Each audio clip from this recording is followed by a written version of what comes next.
মধ্যপ্রাচ্যে সামরিক উত্তেজনা পুরোপুরি কমার আগেই নতুন করে উদ্বেগ তৈরি হয়েছে। এবার সৌদি আরব জানিয়েছে ইরাকের দিক থেকে ছোড়া একাধিক ড্রোন তাদের আকাশসীমার দিকে এগিয়ে এসেছিল। সৌদি বিমান প্রতিরক্ষা বাহিনী সেগুলো প্রতিহত করেছে বলে দেশটির কর্মকর্তারা জানিয়েছেন। তবে হামলার দায় এখনও আনুষ্ঠানিকভাবে কোনো পক্ষ স্বীকার করেনি।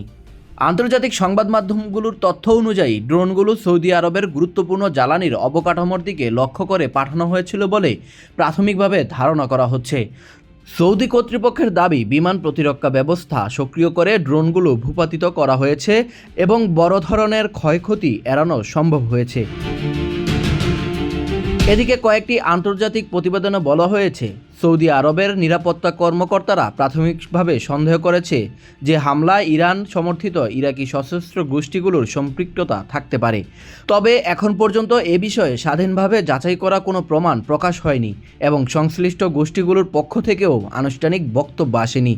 ঘটনাটি এমন সময় ঘটল যখন যুক্তরাষ্ট্র সাময়িকভাবে ইরানের ওপর বিমান হামলা স্থগিত রেখেছে এবং কূটনৈতিক আলোচনার সম্ভাবনা নিয়ে নতুন করে আলোচনা চলছে।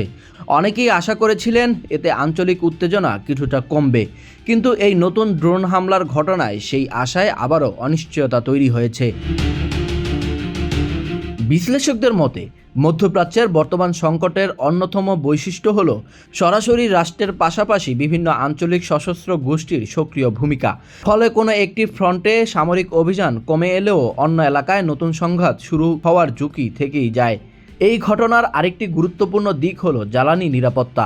সৌদি আরব বিশ্বের অন্যতম বৃহৎ তেল রপ্তানিকারক দেশ, তাই দেশটির তেল স্থাপনা বা জ্বালানি অবকাঠামোকে ঘিরে যে কোনো নিরাপত্তা হুমকি আন্তর্জাতিক বাজারেও প্রভাব ফেলতে পারে।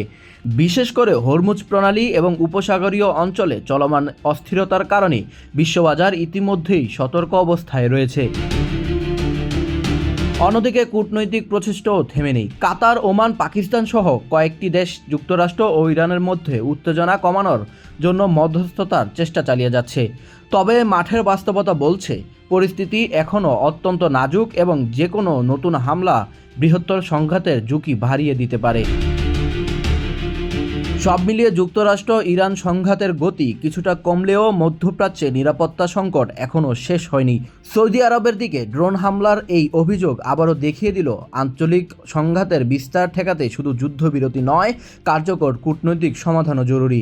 এখন আন্তর্জাতিক মহলের নজর পরবর্তী কয়েকদিনের সামরিক ও রাজনৈতিক সিদ্ধান্তের দিকে।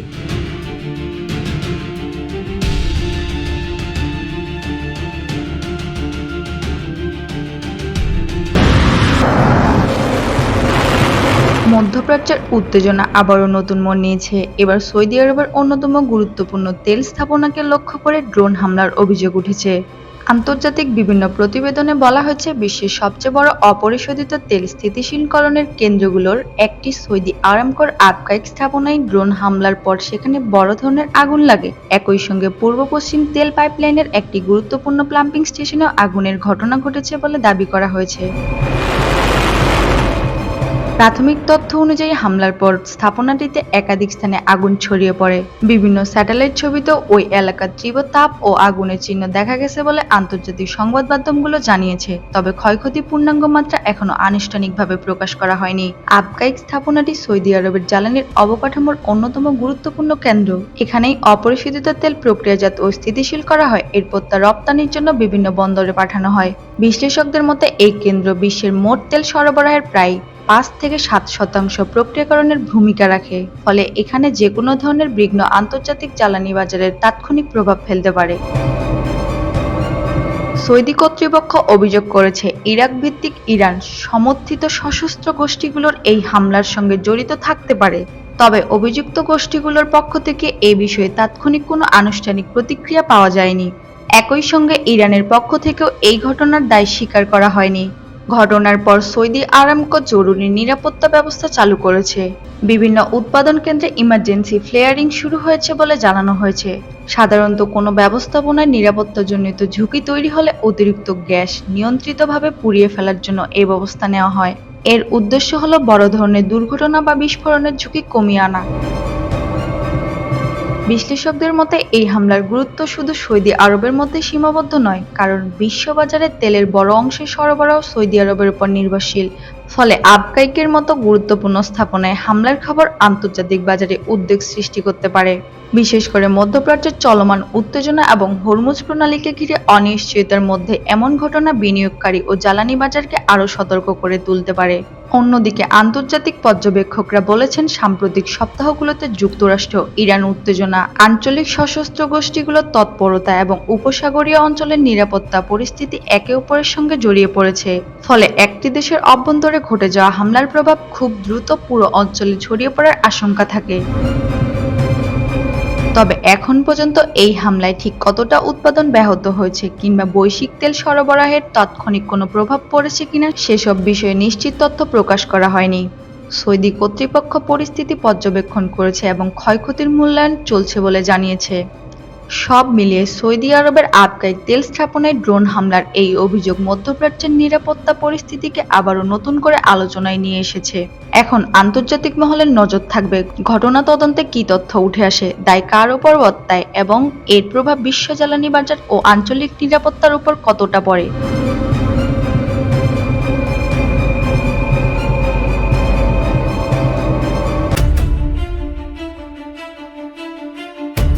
মধ্যপ্রাচ্যে টানা কয়েক সপ্তাহের উত্তেজনার পর হঠাৎ করেই বদলে গেল পরিস্থিতি। যুক্তরাষ্ট্র ইরানের উপর ধারাবাহিক বিমান হামলা আপাতত বন্ধ রেখেছে। একই সময়ে ইরানও জানিয়েছে তারা যুক্তরাষ্ট্রের সামরিক ঘাঁটিগুলোর বিরুদ্ধে পাল্টা হামলা সাময়িকভাবে স্থগিত করেছে। ফলে প্রশ্ন উঠেছে, হঠাৎ কেন থামল এই সংঘাত?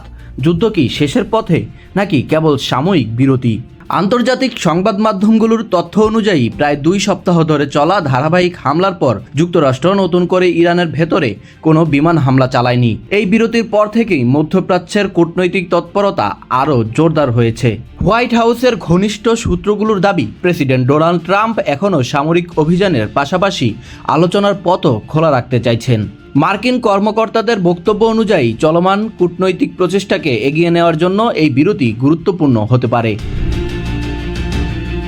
অন্যদিকে ইরানও জানিয়েছে যুক্তরাষ্ট্র নতুন হামলা না চালালে তারাও আপাতত পাল্টা হামলা চালাবে না। তবে তেহরান স্পষ্ট করে বলেছে তাদের এই অবস্থানে স্থায়ী যুদ্ধবিরতি নয়, পরিস্থিতি বদলালে তারাও নিজেদের কৌশল পরিবর্তন করতে পারে। বিশ্লেষকদের মতে এই বিরতির পেছনের একাধিক কারণ থাকতে পারে। প্রথমত, যুদ্ধ দীর্ঘায়িত হলে মধ্যপ্রাচ্যের নিরাপত্তা পরিস্থিতি আরও জটিল হয়ে উঠতে পারে। বিশেষ করে হরমুজ প্রণালীকে ঘিরে উত্তেজনা বৈশ্বিক জ্বালানি বাজারে বড় ধরনের অস্থিরতা সৃষ্টি করেছে। সাম্প্রতিক সময়ে যুক্তরাষ্ট্র ও ইরানের হামলা কমে আসার পর আন্তর্জাতিক বাজারের তেলের দামও কিছুটা কমেছে, যা কূটনৈতিক সমাধানের সম্ভাবনা বাড়ার ইঙ্গিত হিসেবে দেখা হচ্ছে। দ্বিতীয়ত, বিভিন্ন আন্তর্জাতিক গণমাধ্যমে প্রকাশিত প্রতিবেদনে বলা হয়েছে মার্কিন সামরিক বাহিনীর কিছু উচ্চপদস্থ কর্মকর্তা দীর্ঘমেয়াদী অভিযানে ব্যবহৃত আকাশ প্রতিরক্ষা ক্ষেপণাস্ত্র এবং ইন্টারসেপ্টর মজুদ নিয়ে উদ্বেগ প্রকাশ করেছিলেন। যদিও প্রেসিডেন্ট ট্রাম্প এসব খবর অস্বীকার করে বলেছেন যুক্তরাষ্ট্রের অস্ত্রভাণ্ডার পর্যাপ্ত রয়েছে। তৃতীয় কারণ হিসেবে আলোচনায় এসেছে কূটনৈতিক উদ্যোগ।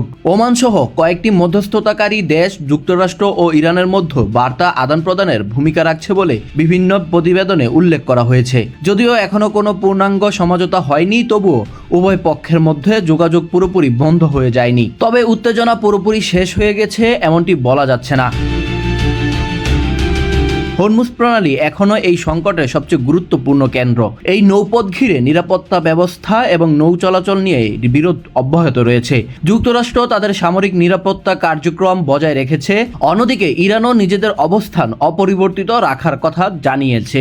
বিশ্লেষকদের মতে বর্তমান পরিস্থিতিকে পূর্ণাঙ্গ যুদ্ধবিরতি বলা যাবে না, বরং এটি কৌশলগত বিরতি, যেখানে সামরিক চাপের পাশাপাশি কূটনৈতিক আলোচনাও সমান গুরুত্ব পাচ্ছে।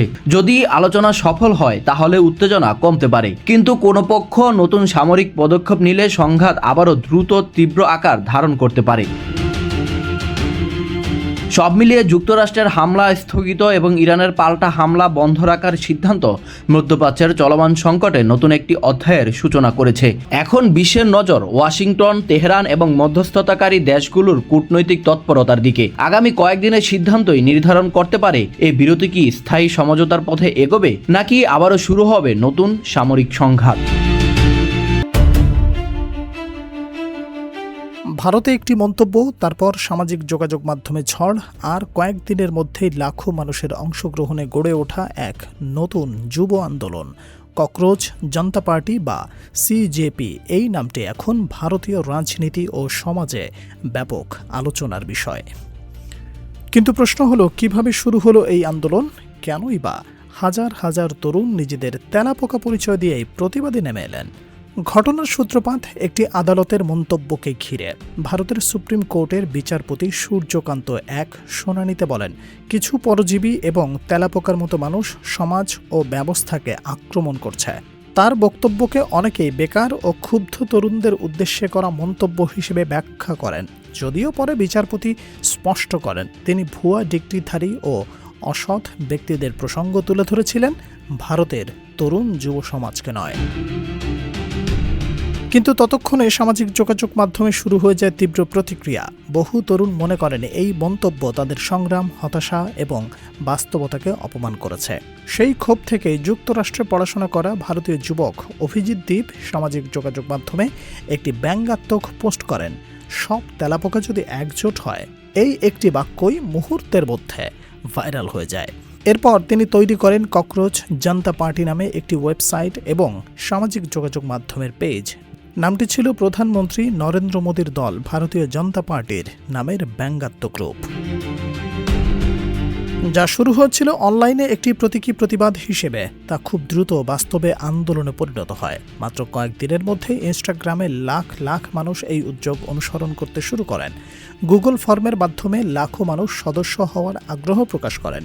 শুধু সাধারণ তরুণই নয়, কয়েকজন বিরোধী রাজনীতিক ও সাবেক জনপ্রতিনিধিও প্রকাশ্যে এই উদ্যোগের প্রতি সমর্থন জানান। বিশ্লেষকদের মতে এই আন্দোলনের জনপ্রিয়তার পেছনে শুধু একটি মন্তব্য দায়ী নয়, বরং বহু বছর ধরে জমে থাকা ক্ষোভ এখানে বিস্ফোরিত হয়েছে। ভারতে প্রতি বছর লাখ লাখ শিক্ষার্থী বিশ্ববিদ্যালয় থেকে স্নাতক হলেও অনেকেই উপযুক্ত চাকরি পান না। বিভিন্ন সরকারি চাকরির পরীক্ষায় প্রশ্নপত্র ফাঁস, নিয়োগে বিলম্ব এবং প্রশাসনিক অনিয়ম নিয়ে দীর্ঘদিন ধরে অসন্তোষ রয়েছে। ফলে বিচারপতির মন্তব্য সেই জমে থাকা ক্ষোভকে আরও উস্কে দেয়।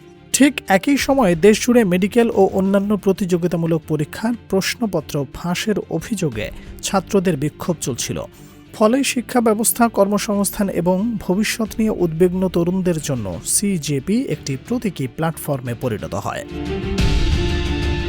মানবাধিকার কর্মী ও আইনজীবী প্রশান্ত ভূষণ সহ অনেক বিশ্লেষক মনে করেন এই ঘটনা ভারতের তরুণদের মধ্যে বাড়তে থাকা হতাশা এবং জবাবদিহির দাবিকে সামনে নিয়ে এসেছে। অন্যদিকে সরকারের সমর্থকদের একটি অংশ বলছে বিচারপতির মন্তব্যকে ভুলভাবে ব্যাখ্যা করা হয়েছে এবং বিষয়টি অযথা রাজনৈতিক রূপ দেওয়া হয়েছে। এদিকে প্রধানমন্ত্রী নরেন্দ্র মোদী বা কেন্দ্রীয় সরকার সরাসরি সিজেপি নিয়ে বিস্তারিত মন্তব্য না করলেও শিক্ষা, কর্মসংস্থান এবং তরুণদের অসন্তোষ নিয়ে জাতীয় পর্যায়ে নতুন করে আলোচনা শুরু হয়েছে। রাজনৈতিক বিশ্লেষকদের মতে ককরোচ জনতা পার্টি এখন শুধু একটি ব্যঙ্গাত্মক নাম নয়, এটি এখন এমন এক প্রজন্মের প্রতীক যারা নিজেদের ভবিষ্যৎ, শিক্ষা ব্যবস্থা এবং কর্মসংস্থান নিয়ে আরও বেশি জবাবদিহি চাইছে। সব মিলিয়ে একটি বিতর্কিত মন্তব্য থেকে শুরু হওয়া এই ঘটনা আজ ভারতের অন্যতম আলোচিত যুব আন্দোলনে পরিণত হচ্ছে। ভবিষ্যতে এটি কেবল সামাজিক যোগাযোগ মাধ্যমে সীমাবদ্ধ থাকবে নাকি দেশের রাজনীতিতেও দীর্ঘমেয়াদী প্রভাব ফেলবে, সেটাই এখন দেখার বিষয়।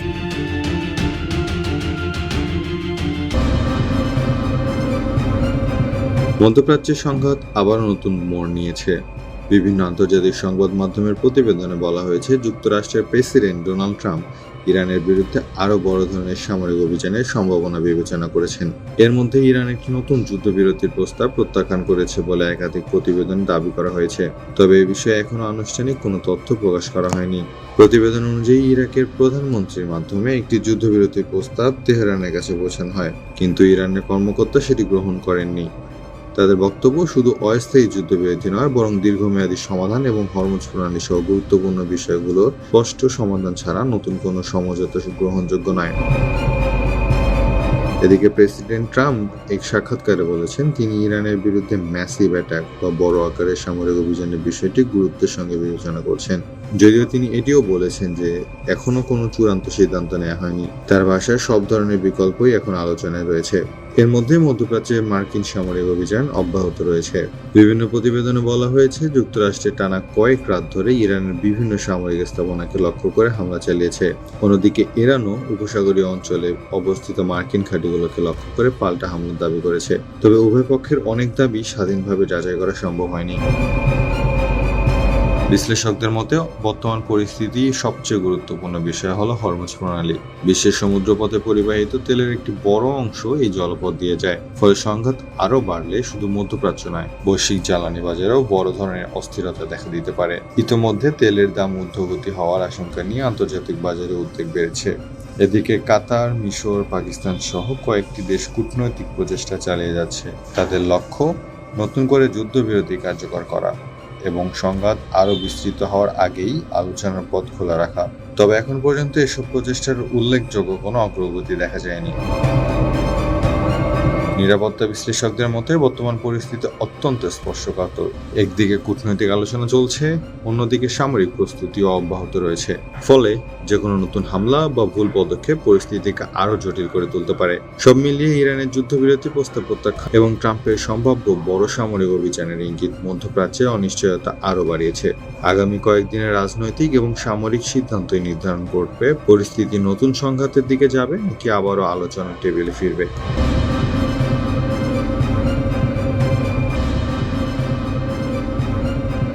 দক্ষিণ এশিয়ায় আবারও আলোচনার কেন্দ্রে ছাত্র আন্দোলন। ভারতের শিক্ষা ব্যবস্থা ও সরকারি নিয়োগের সচ্ছলতার দাবিতে চলমান বিক্ষোভ যেমন আন্তর্জাতিক নজর কেড়েছে, তেমনি বাংলাদেশের সাম্প্রতিক বছরগুলোতে একাধিক বড় ছাত্র আন্দোলনের সাক্ষী হয়েছে। দুই দেশের আন্দোলনের প্রেক্ষাপট ভিন্ন হলেও অনেকে জানতে চেয়েছেন ভারত ও বাংলাদেশের ছাত্র আন্দোলনের মধ্যে আসলে কতটা মিল আর কোথায় রয়েছে মৌলিক পার্থক্য। ভারতের চলমান আন্দোলনের মূল ইস্যু হলো পরীক্ষার প্রশ্নফাঁস, নিয়োগ প্রক্রিয়ায় অনিয়ম, শিক্ষা ব্যবস্থার সংস্কার এবং তরুণদের ভবিষ্যৎ নিয়ে উদ্বেগ।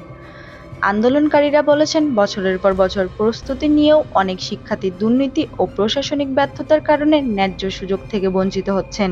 এই ক্ষোভ থেকেই দেশ জুড়ে বিক্ষোভ ছড়িয়ে পড়েছে। আন্দোলনের প্রতিনিধিদের সঙ্গে সরকারের আলোচনা শুরু হলেও দাবি পূর্ণ না হওয়া পর্যন্ত কর্মসূচি চালিয়ে যাওয়ার ঘোষণা দিয়েছেন তারা। অন্যদিকে বাংলাদেশের ছাত্র আন্দোলনের পটভূমি ছিল আরও বিস্তৃত। বিভিন্ন সময়ে কোটা সংস্কার, সড়ক নিরাপত্তা, শিক্ষা সংক্রান্ত দাবি এবং পরে বৃহৎ রাজনৈতিক ইস্যুগুলোও শিক্ষার্থীরা আন্দোলনের অংশ নেন। ফলে বাংলাদেশের আন্দোলন শুধু শিক্ষা প্রতিষ্ঠানের গণ্ডিতেই সীমাবদ্ধ না থেকে জাতীয় পর্যায়ের আলোচনায় পরিণত হয়। দুই দেশের আন্দোলনের ধরনেও কিছু পার্থক্য রয়েছে। ভারতের সামাজিক যোগাযোগ মাধ্যম ভিত্তিক প্রচারণা, প্রতীকী কর্মসূচি এবং ব্যঙ্গাত্মক ভাষার ব্যবহার ব্যাপকভাবে দেখা গেছে। অন্যদিকে বাংলাদেশের অনলাইন প্রচারণার পাশাপাশি বিশ্ববিদ্যালয় কেন্দ্রিক সংগঠন, গণমিছিল, অবস্থান কর্মসূচি এবং সড়ক অবরোধের মতো কর্মসূচিও গুরুত্বপূর্ণ ভূমিকা পালন করেছে। সরকারের প্রতিক্রিয়ার ক্ষেত্রেও পার্থক্য রয়েছে। ভারতের সরকার আন্দোলনের নেতাদের সঙ্গে আলোচনায় বসেছে এবং শিক্ষা ব্যবস্থার সংস্কারের আশ্বাস দিয়েছে। যদিও আন্দোলনকারীরা বলেছেন শুধু আশ্বাস নয়, বাস্তব পদক্ষেপই তাদের আন্দোলন থামাতে পারে। অন্যদিকে বাংলাদেশের বিভিন্ন সময় আলোচনা যেমন হয়েছে তেমনি সংঘর্ষ, আইন শৃঙ্খলা বাহিনীর অভিযান এবং রাজনৈতিক উত্তেজনার ঘটনাও সামনে এসেছে। তবে সবচেয়ে বড় মিল হলো দুই দেশের তরুণদের মূল উদ্বেগ ভবিষ্যৎ। শিক্ষা শেষ হওয়ার পর কর্মসংস্থান, নিয়োগের সচ্ছলতা, সমান সুযোগ এবং রাজনৈতিক জবাবদিহি, এই দাবিগুলো দুই দেশের ছাত্র আন্দোলনের গুরুত্বপূর্ণ অংশ হয়ে উঠেছে। বিশ্লেষকদের মতে দক্ষিণ এশিয়ার নতুন প্রজন্ম আগের তুলনায় অনেক বেশি সংগঠিত এবং যুক্তি নির্ভর। সামাজিক যোগাযোগ মাধ্যমের মাধ্যমে কয়েক ঘন্টার মধ্যে আন্দোলন দেশ জুড়ে ছড়িয়ে দেওয়া এখন অনেক সহজ হয়েছে। ফলে শিক্ষার্থীদের দাবিও দ্রুত জাতীয় ও আন্তর্জাতিক আলোচনায় উঠে আসছে। তবে একটি বিষয় স্পষ্ট করে বলা জরুরি, ভারত ও বাংলাদেশের রাজনৈতিক ব্যবস্থা, আইন, শিক্ষা কাঠামো এবং সামাজিক বাস্তবতা এক নয়। তাই দুইটি আন্দোলনের লক্ষ্য, পদ্ধতি এবং ফলাফলও এক নয়। সরাসরি তুলনা করার ক্ষেত্রে এই বাস্তবতাগুলো বিবেচনায় আনা জরুরি। সব মিলিয়ে ভারত ও বাংলাদেশের ছাত্র আন্দোলনের পেছনের কারণ আলাদা হলেও একটি বার্তা দুই দেশে স্পষ্ট: তরুণ সমাজ শিক্ষা, কর্মসংস্থান, সচ্ছলতা এবং জবাবদিহি নিয়ে আগে যে কোনো সময়ের তুলনা অনেক বেশি সোচ্চার। এখন নজর থাকবে দুই দেশের সরকার এই দাবিগুলোর জবাবে কী ধরনের পদক্ষেপ নেয় এবং ভবিষ্যতে এই আন্দোলনগুলো কোন দিকে এগিয়ে যায়।